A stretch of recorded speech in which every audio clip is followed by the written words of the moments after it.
శంషాబాద్ ఎయిర్‌పోర్ట్‌లో బాంబు ఉంది అనే ఒక అలర్ట్ వచ్చింది. దీనివల్ల మొత్తం గూడా అస్తవ్యస్తం అయిపోయింది. అసలు శంషాబాద్ ఎయిర్‌పోర్ట్‌లో బాంబు ఉండే అవకాశం ఉందా? దీని పట్ల ఎయిర్‌పోర్ట్‌కి వెళ్ళేవాళ్ళు గానీ, ఎయిర్‌పోర్ట్‌లో దిగేవాళ్ళు గానీ ఎలాంటి జాగ్రత్తలు తీసుకోవాలి? అసలు మొత్తంగా మన దేశంలో ప్రెజెంట్ ఎయిర్‌పోర్ట్‌ల పరిస్థితి ఏంటి? ఇండియన్ ప్రభుత్వం ఈ సివిల్ ఏవియేషన్‌కి సంబంధించి ఎటువంటి నిర్ణయాలు తీసుకుంటా ఉంది? ఎందుకంటే పాకిస్తాన్ ఎయిర్‌పోర్ట్‌లని అటాక్ చేసే అవకాశం కనిపిస్తోంది. ఆల్రెడీ ఎయిర్ బేస్‌ల మీద పాకిస్తాన్ అటాక్స్ మొదలుపెట్టింది. దాదాపు 400 డ్రోన్‌లను ఉపయోగించింది. మిసైల్స్‌ని వాడింది.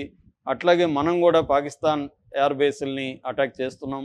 ఇప్పుడు వాళ్ళు ఒక కొత్త ఆపరేషన్ గూడా బునియాన్ ఉన్ మర్సూస్ అనే ఒక ఆపరేషన్‌ని గూడా వాళ్ళు మొదలుపెట్టారు.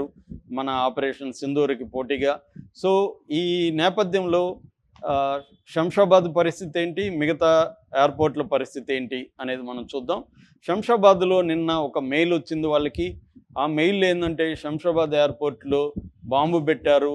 ఇక్కడ పాకిస్తాన్ ప్రేరేపిత ఉగ్రవాదులకు సంబంధించిన స్లీపర్ సెల్స్ ఉన్నాయి. ఈ స్లీపర్ సెల్స్ బాంబుల్ని పెట్టి ఎయిర్‌పోర్ట్‌లో పేల్చేయబోతున్నారు అని ఒక ఈమెయిల్ వచ్చింది. దాంట్లో సిఐఎస్ఎఫ్ రంగంలోకి దిగింది. Central industrial security force. అంతేకాకుండా బాంబు డిస్పోజల్ స్క్వాడ్స్ దిగాయి. లోకల్ పోలీసులు వెళ్ళారు.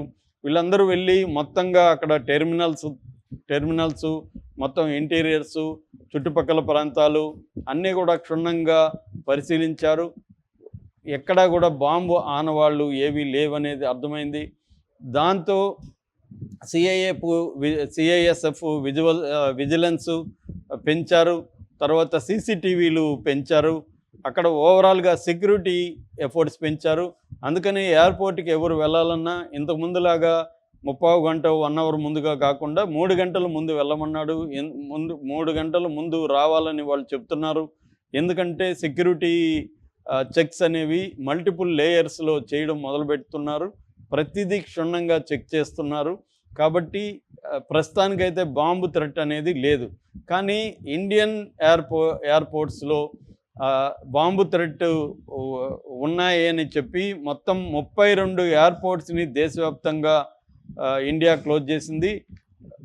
ఏఏఐ అంటే ఎయిర్‌పోర్ట్ అథారిటీ ఆఫ్ ఇండియా కానీ, DGCA director general of civil aviation కానీ వీళ్ళు ఒక సర్క్యులర్ జారీ చేశారు.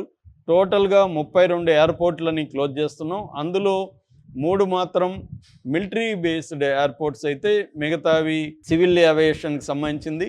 దాదాపు 500 పైన రకాల ఫ్లైట్స్‌ని క్యాన్సిల్ చేసినట్టు చెప్తున్నారు. ఇది మే 15 వరకి అమల్లో ఉంటుంది. దాని తర్వాత కొనసాగించే అవకాశం కూడా ఉంది. ఎందుకంటే ఈ వారు నెక్స్ట్ స్టేజ్కి వెళ్ళే అవకాశం ఉంది. న్యూక్లియర్ వార్గా మారే అవకాశం కనిపిస్తుంది.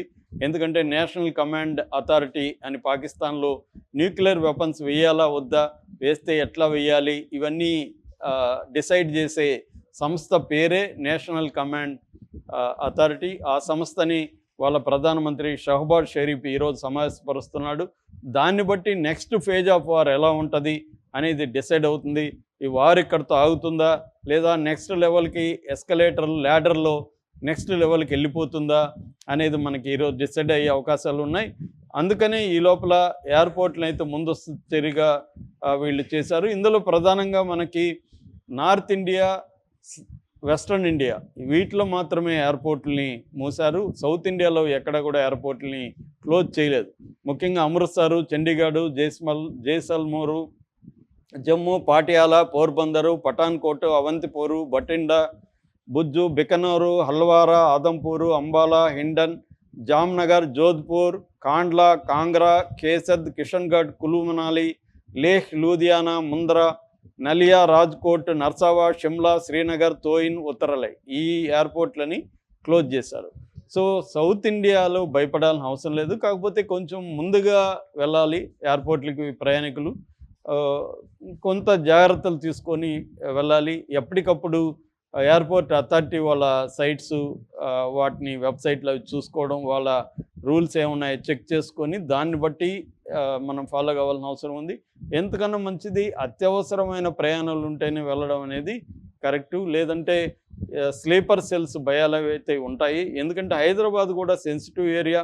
ఇక్కడ అనేక సెన్సిటివ్ ఏరియాస్ ఉన్నాయి.